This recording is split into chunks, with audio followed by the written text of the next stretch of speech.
I am Carmela France. I am the Director of Development, and I am so delighted to introduce our MC, Cynthia Kaye McWilliams.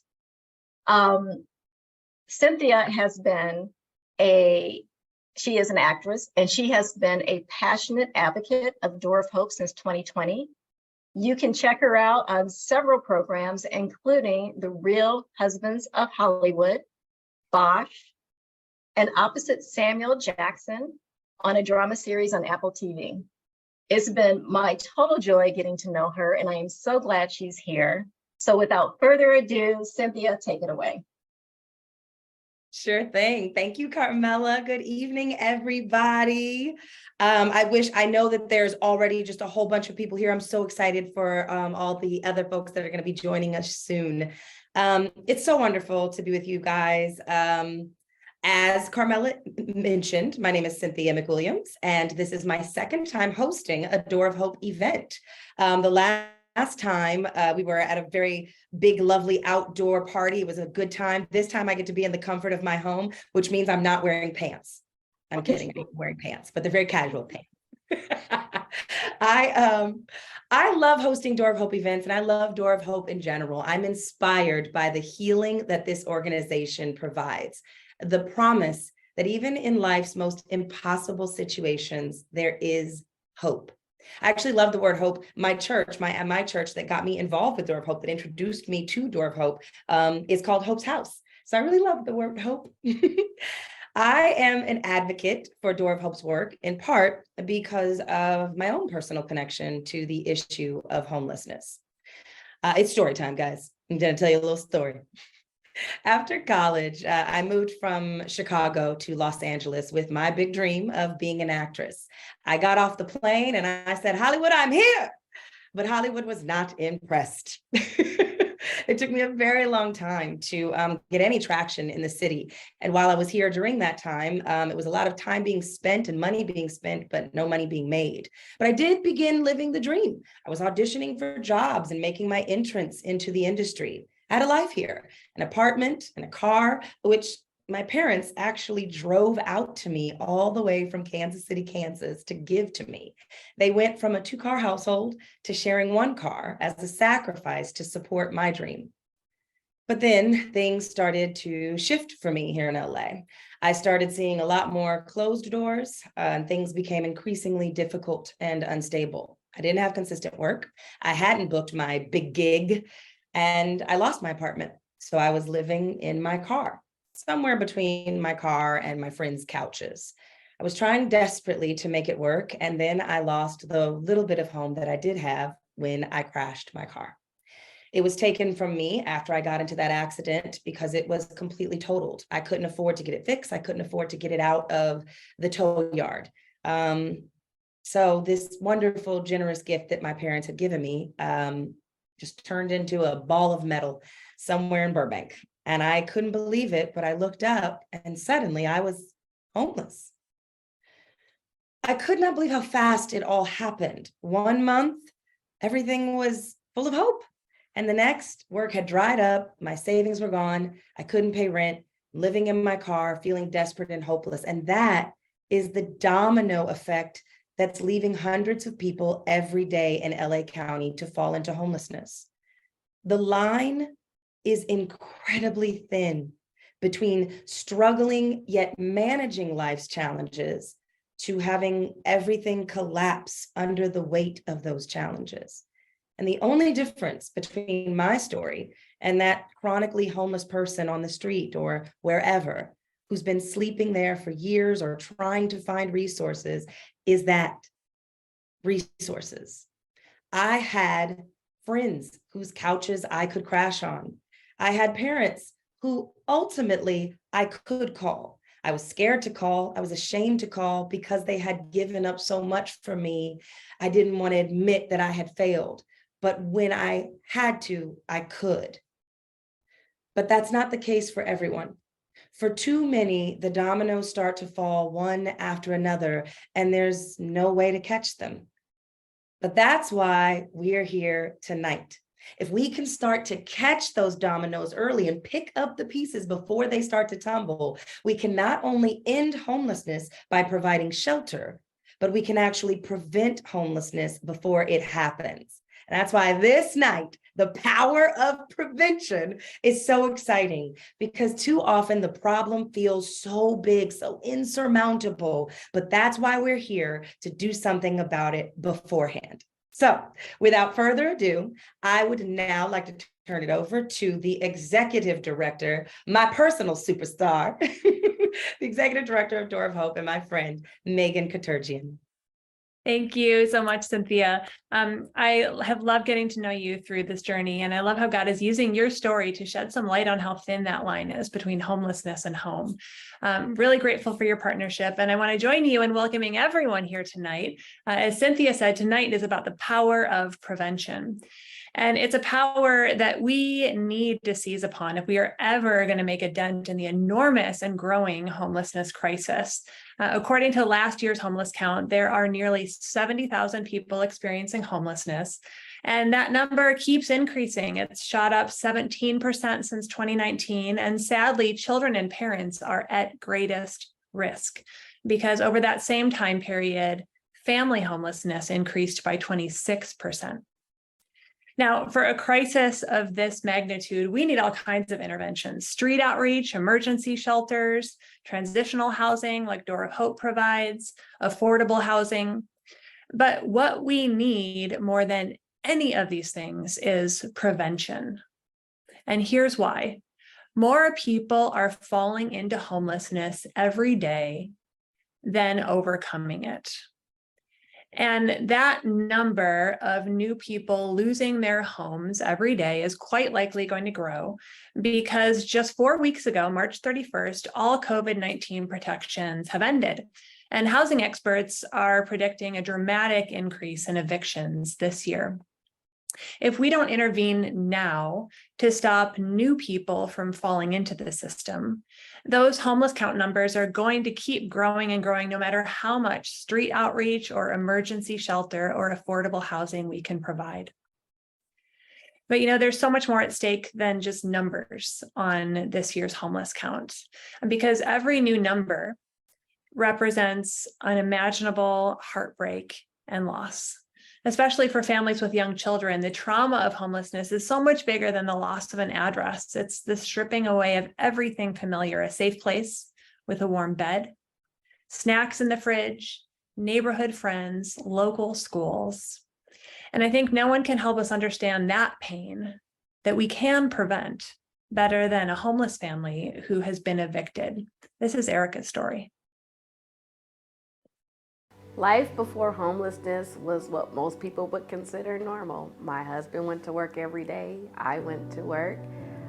My kids had friends, and we would have family dinners and plan for holidays and an occasional family vacation.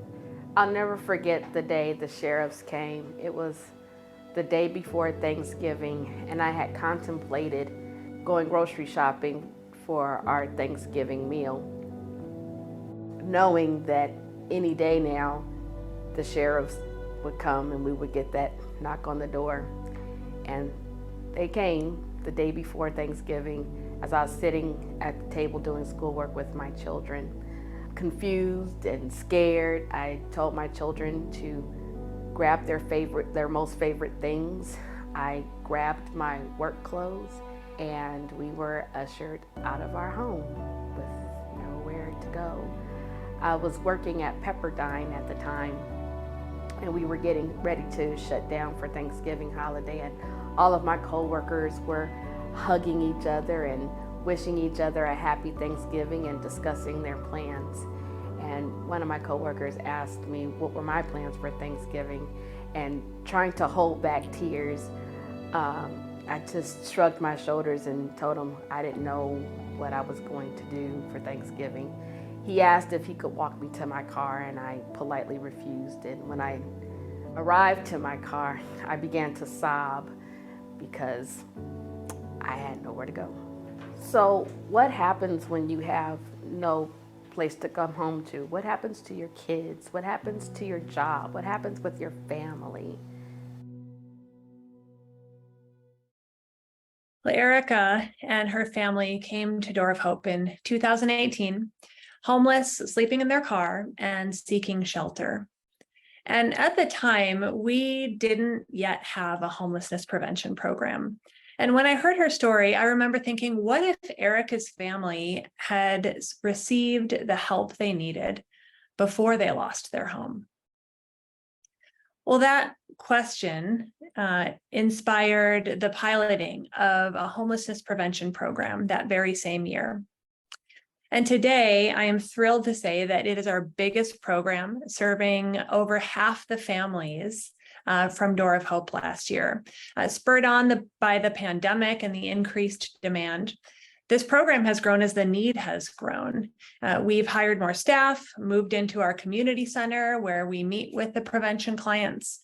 We've sought out creative ways to receive new funding to grow this program. And as a result, whereas in 2019, we served 32 families, we served 177 families just last year.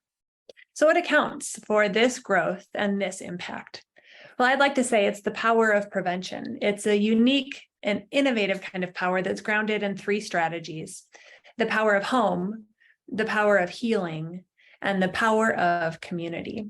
So let's start with the power of home, because the most fundamental purpose of prevention is to help families keep their home. And by doing that, we avoid the heartbreak of homelessness altogether. To describe a little bit more about our work to keep families housed, I'm going to turn it over to Door of Hope's Associate Director of Housing and Homelessness Prevention. This is Kathy Park. Thanks, Megan. My name is Kathy Park, and I have been with Door of Hope for 3 years now. And I love the work that I do here because I get to experience and witness so many families being touched and moved by the power of God. And that makes this work so wonderful and brings me so much joy to tears sometimes to serve families through our program. The Homelessness Prevention Program is for any family living in the greater LA County who has children 18 or younger living with them, who is very low income, and who can demonstrate that they are in financial distress and at imminent risk of eviction. So why are they in distress? Well, I think Cynthia described it perfectly when she called it the domino effect. One thing leads to another. Maybe a family's primary provider falls ill, or there's a family emergency, which leads to them missing work or losing a job. They fall behind on rent, they receive an eviction notice, and everything comes crashing down. I want you to hear from 3 families we've worked with and hear directly from them why they come to Door of Hope. I grew up in a broken home. My father and mother, they were on drugs. I was in and out of children's services. I started getting in trouble with the justice system at the age of 15. I eventually was done with the justice system in 2015.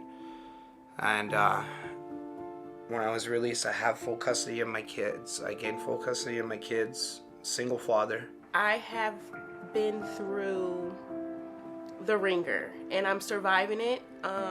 I have been through homelessness. I've fled domestic violence with my children.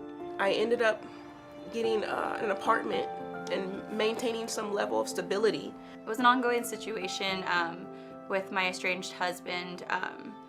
His mental state was declining pretty rapidly with mental health and with addiction and everything. He was just falling off like the boat, and he ended up walking out on us like in September. But with the domestic violence involved and not taking medication and just a lot of factors and his addictions, he ended up coming back in a violent way. With DV situations, a lot of times the abuser doesn't really allow their partner or significant other to work as like a power control, which is something he used in a lot of ways, which is like the financial abuse and the control of like whether or not I can, get a job. My scenario with that caused me to really need assistance with rental help was, it began when I was during this COVID period, and I started off as a substitute teacher. And you know, there's just no need for a substitute teacher when you're locked in the house and stuff like that. So I got out and I got my kids back, you know, living with me. And the first month it got us into a little apartment, and I had Luke.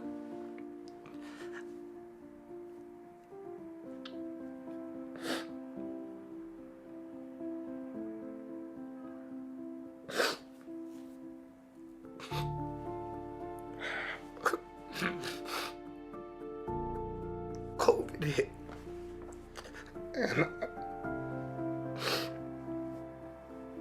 and he had asthma. I always took good care of his asthma. I knew all his allergies. I would always give him breathing treatments. He was always fine. He played football. He had an asthma attack. And that was it. When he had that attack on me. You know, so I had to bury him. And that wasn't easy. That was expensive. It was expensive, but I didn't care. I just wanted to give him the best that I could. I thought that I finally made it. And I thought that, you know, I mean, there's always this looming fear. I never want to be homeless again. And so, you know, I got to this point where, you know, it's always in the back of your mind, but like, it was really looming. It was really a looming possibility. I was just in a state of survival, so that's when I started to reach out to all these organizations, because like, to me it was just like, I have to put my pride aside, I have to put my ego aside, I need to put everything aside so I can take care of my kids. And so that is when I reached out to many organizations, including Door of Hope. I reached out to Door of Hope, and with their help I was able to focus on a lot more, because I was so stressed out for so long. And I was just falling more and more behind. I definitely got amazing help with getting my past due rent paid. There's nothing like a relief for an understanding that, you know, the chopping block wasn't coming. It no longer was this impending doom over my head.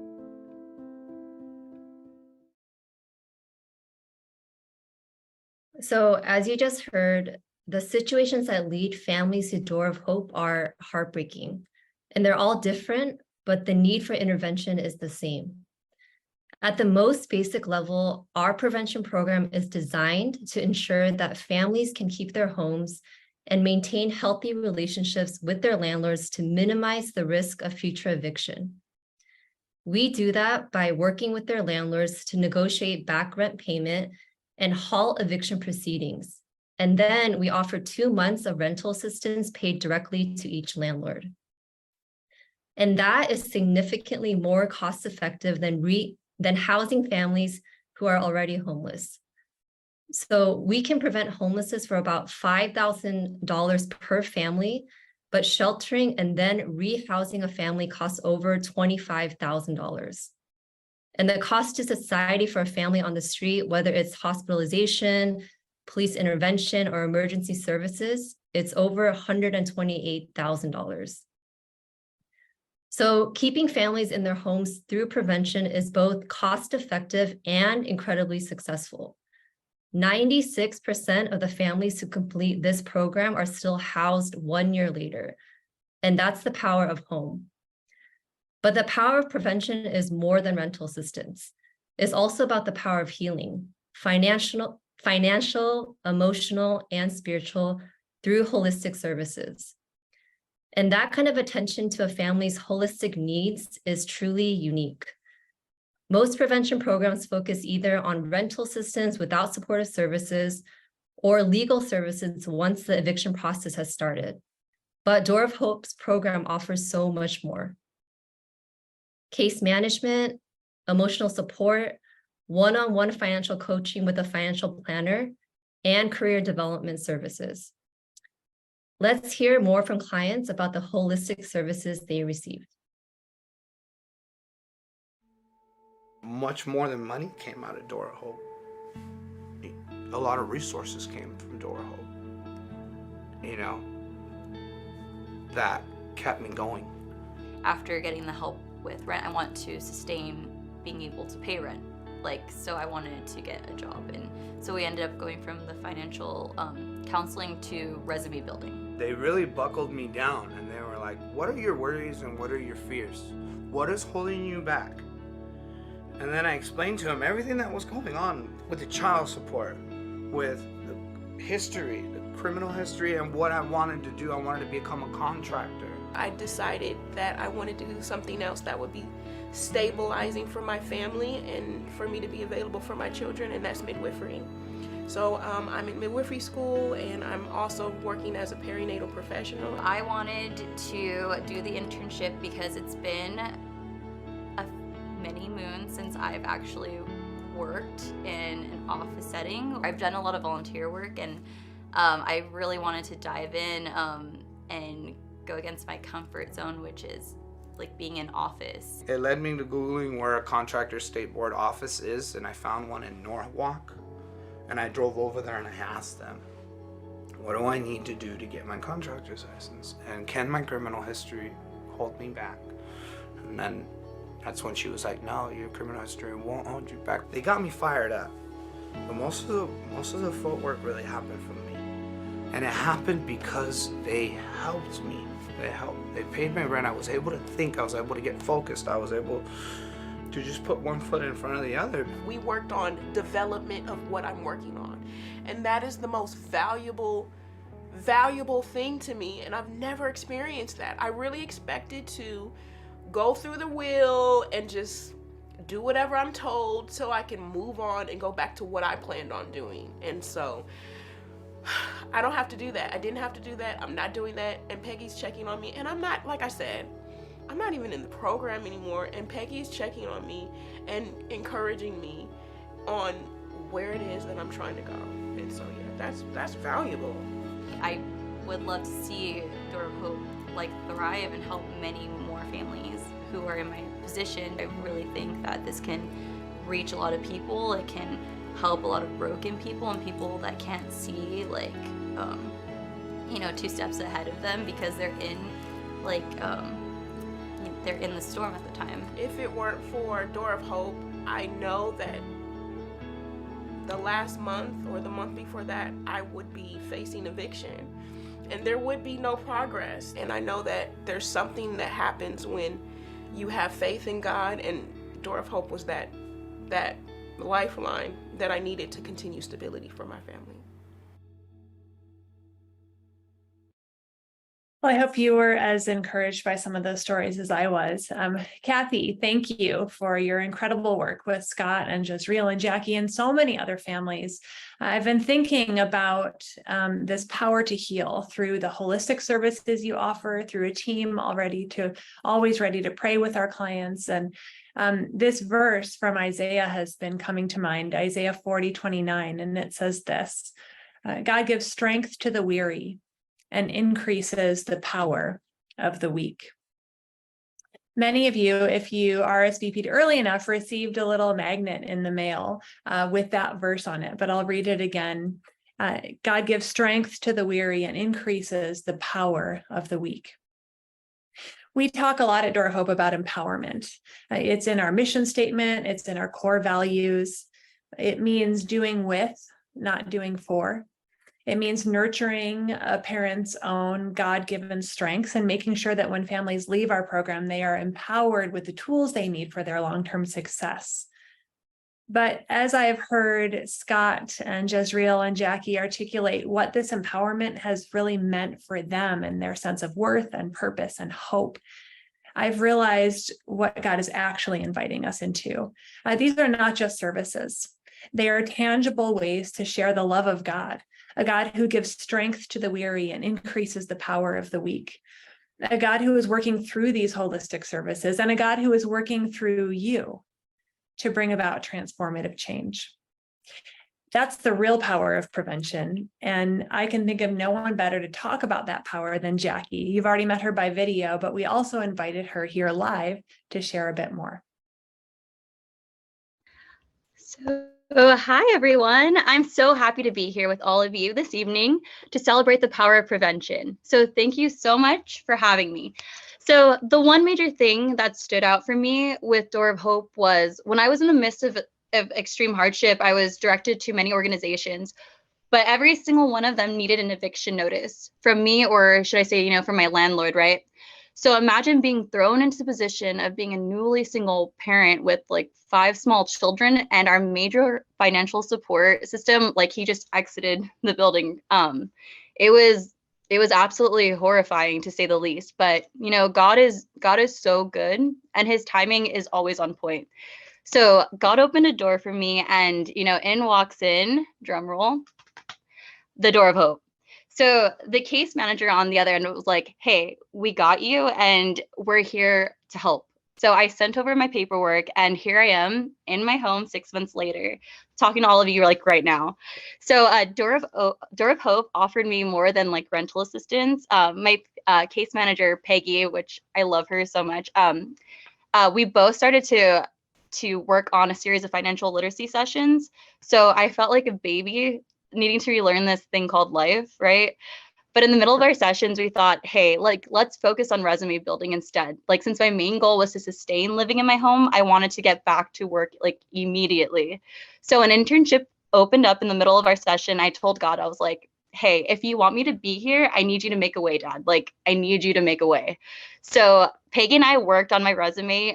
She helped me like put my thoughts and my skills into words, because someone needed to help me like hone in my creative like brain. So I applied, I interviewed, and then I got the position. So yeah. So Door of Hope offered me more than rental assistance. They offered me like a new start, right? It's been 6 years since I've been in an office setting. So I've had to relearn so many things, such as like Excel, Word, sending formal emails, even like being around adults. Hey, 5 kids, right? So, and I needed to be able to communicate in a professional setting. So right now we're currently working on time management, because Lord knows I need to master the skill before moving on to my next position. So, and right now I am working with some of the most like amazing people who have given me grace, but at the same time, they've given me so much guidance that is setting up for like the next steps in my journey. So I'm so grateful for this opportunity and this like beautiful community of humans with like the biggest hearts who truly want to help reach the broken. In conclusion, I want to thank all of you for being God's foot soldiers. You're all such a blessing. You've touched my life. You touched my children's lives. You've touched so many families' lives here at the Door of Hope. So my family is a walking testimony of your like beautiful generosity. Like truly, you're making such an impactful difference, making like the impossible possible. So may God bless your lives in an abundance of ways. Thank you so, so much from the bottom of my heart. Thank you, and God bless. Thank you so much, Jackie, for sharing. It's just an honor really to be part of your journey and your growth. You are such a testament to the power of prevention. And that's exactly what tonight is all about. The power of home, the power of healing. And finally, tonight is about the power of community. So many of you have been part of this community through your amazingly generous financial support. And I'm so grateful that you have helped us expand this program so that we can prevent more homelessness for families. Well, the good news is that this community is growing, because in more recent years, government partners have recognized our efforts and began funding our work as well. In July last year, we received 2 sizable grants from the city of Pasadena that provide nearly $300,000 per year through 2026. And then a few months later, LA County Supervisor Catherine Barger's office awarded us $40,000 for this year. So combined, those government grants will fund about 1/3 of our program. And tonight, Supervisor Barger and Mayor Gordo are here by video to share more about why they support our work. there was no question in my mind. The work that you all do is changing lives, and I love your model, and I wish we could, and I hope we can copy this model, because I think it teaches, and you've got former clients here that could attest to the fact that it really is about personal responsibility. It's about allowing you to grow and to get back on your feet, which is what we all want. And yesterday, the county declared a state of emergency, which is significant from the standpoint, and we can talk about this another time, but there are things that we need to do. We need to do with a sense of urgency. Because we all know that if someone ends up on the street, it's far more expensive to get them back into housing than it is to keep them housed. And while housing is a key component, wraparound services are equally as important, whether it be job training, mental health support, substance abuse, you name it. And given the severity of this problem in the county, we should be grateful that faith-based wants to get involved. We should not be turning our back on them. We should be embracing faith-based, because the government alone is not going to do this. And Hilda agreed, and Hilda and I co-opted the motion that finally said we should be able to provide funding across the board. And so that is why we're able to provide more resources for organizations like Door of Hope. This today is my way of thanking you all for your commitment, and thank you to the board for the work that you do, and to your staff, because I know that you all are doing this out of labor of love. I tell people, I'm not a politician, I'm a public servant, and I do it because I love public service. You're not doing this to get rich, you're doing this because you genuinely have the heart to give back, and that's what it's going to take. So I have this for you. We're going to give you $40,000.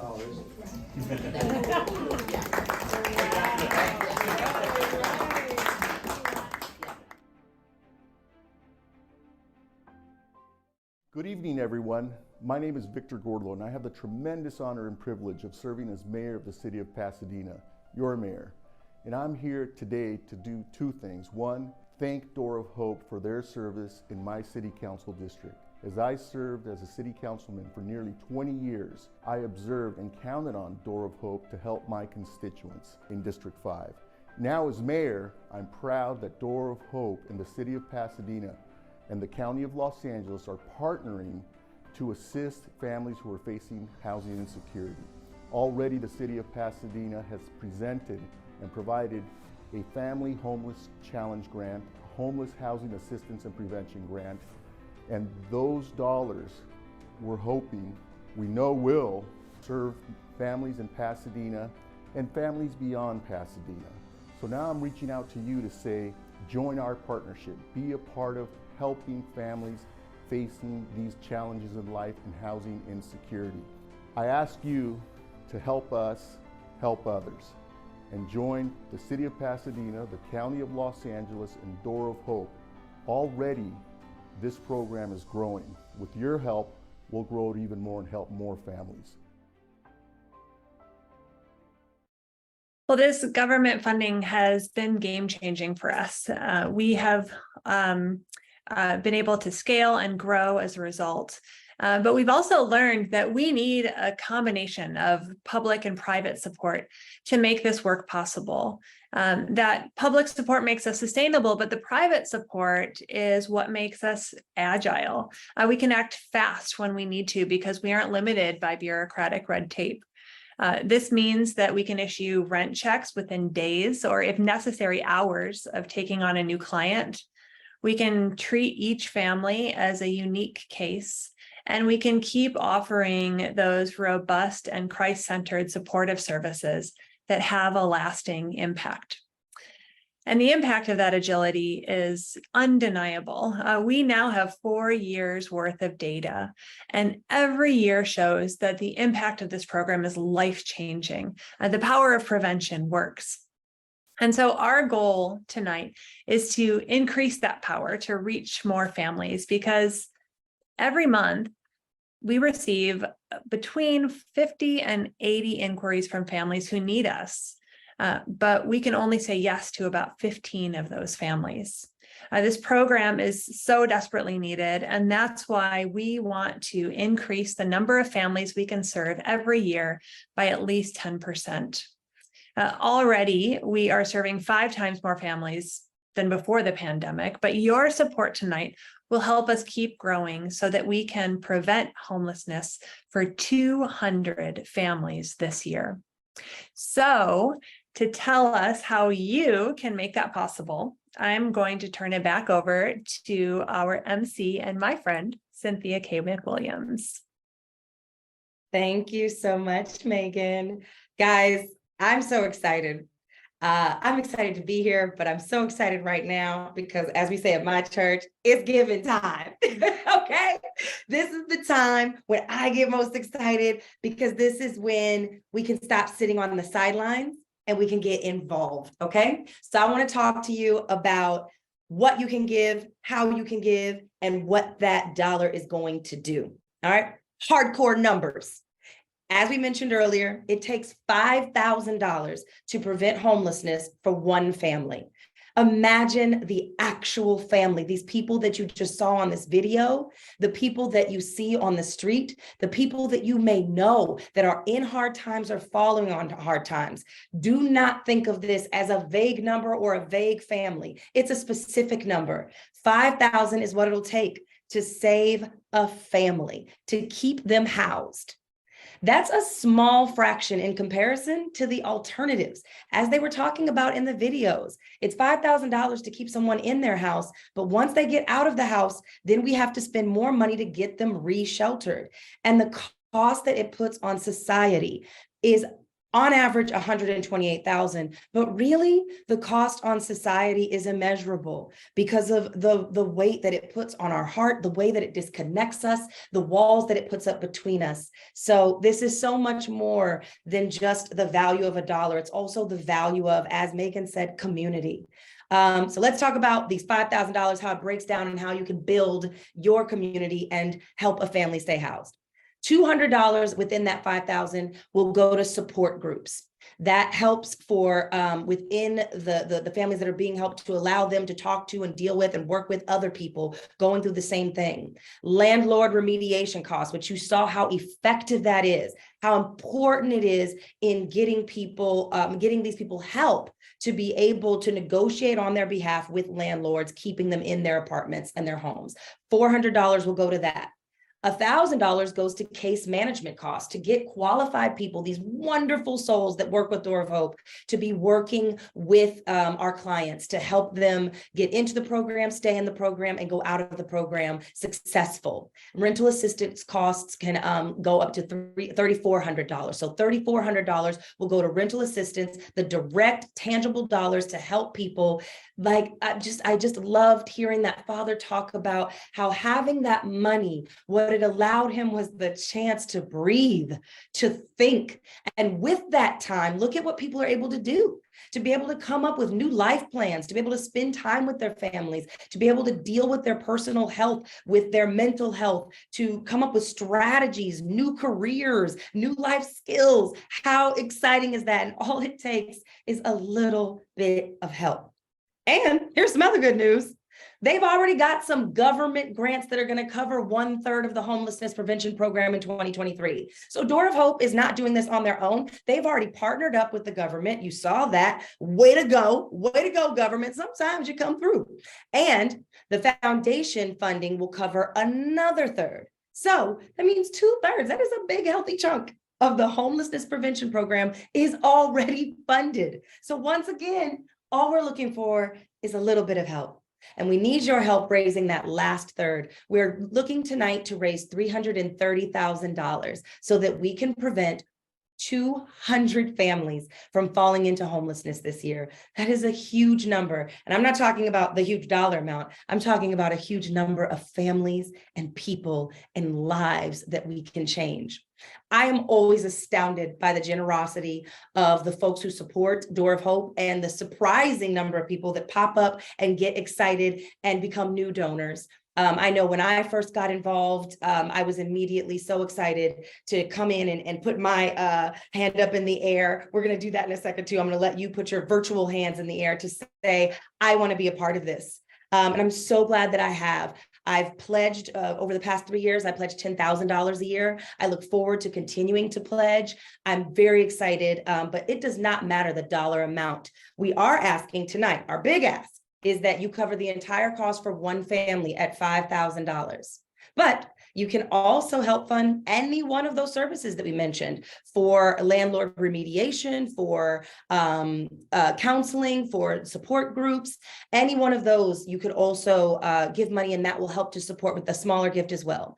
All gifts are powerful, no matter how big or small. And all you have to do is just click on the link that's in the chat right now. I think it popped up. Yep. Or respond to the email that you just received in your inbox. Oh, wow. Internet is fancy. Did you do it? Is it on here? That's crazy. That's why you guys asked for our emails, huh? Well, that's fancy. Okay, so just check your phone. It's in your inbox. And one more thing to encourage your giving tonight, as though you needed any more encouragement, because this organization is encouragement enough. These amazing people, their amazing hearts. And also, I tell you, you can't outgive God, okay?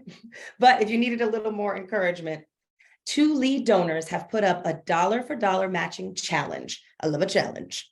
Alan and Janet Stanford will match up to $25,000 if you give tonight. And the Lafferty Foundation will match the next $10,000 if you give tonight. So that means that all of those gifts will be matched $1 for $1 up to $35,000. But please know that you have to give within the next 24 hours. So when we say tonight, I guess technically what we mean is until tomorrow night. But you have 24 hours to get online, to click this link, to check your email, to search your hearts and figure out how much you want to be a part of changing a family's life. And when you do so, your gift will be doubled. In fact, we would love to see the power of community happening right now. So, all right, I'm going to walk you through it, okay? Because I'm a little bit technologically challenged. But if you're on this Zoom and you go down to the bottom and you have this little button that says reactions, right? I want you to raise your hand, just like I just did, okay? I want you to raise your hand if you're on board. Your virtual hand raise means that you're on board to help prevent homelessness at any level, okay? Can you see my emoji? Can everybody see mine? Yeah? All right, then I want to see yours. I'm looking through our chat. I want to see some hands up. I want to see people putting their hands up to say, I am on board to prevent homelessness. I am on board with Door of Hope.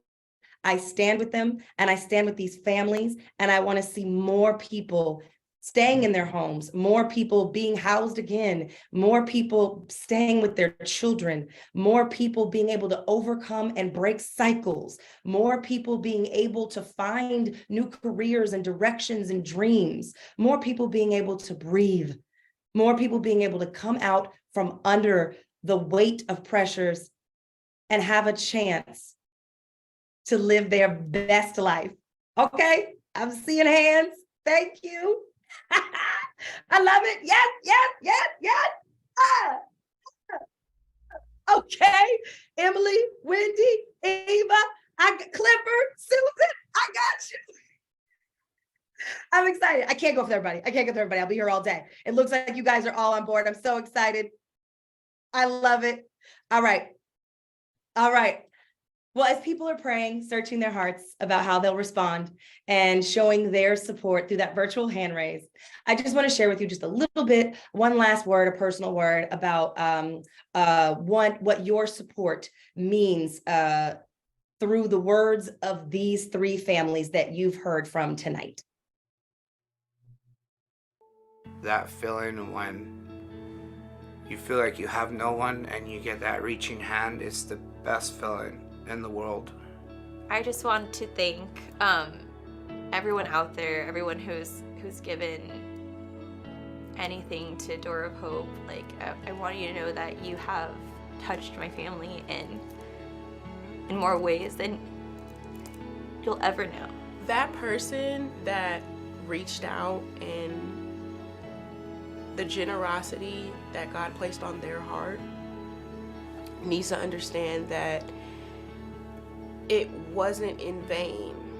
You are helping so many families like myself, real families with a chance for a future. And I just want you to know that you're a blessing. You're a true blessing.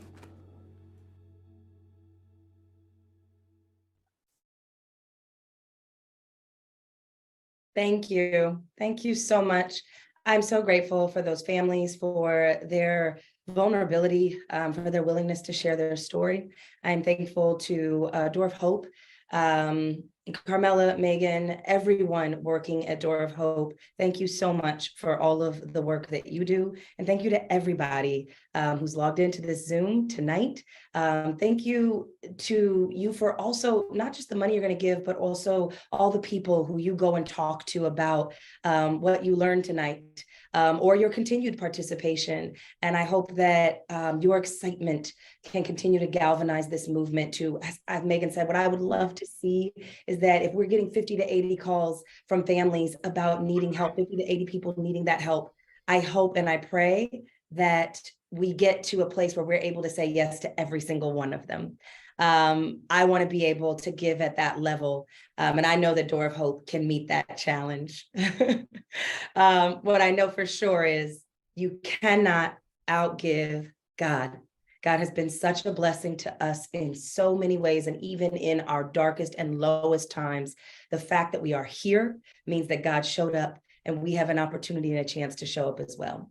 What you're doing when you're donating money, when you're giving, when you're clicking on these links, you're sowing into someone's dream, into a family's dream. Remember my story. I'm an actress now. This is actually what I do for a living, but I almost didn't make it. And had it not been for the people who offered a little bit of help, I may not have achieved these dreams. This past year, I shipped my parents a paid off car for Christmas to make up for the one that I totaled. And the guy who shipped the car to them, he dropped it off to my mom and he said, "This is really nice. Your daughter is really sweet. That's great. My kids took me to dinner once."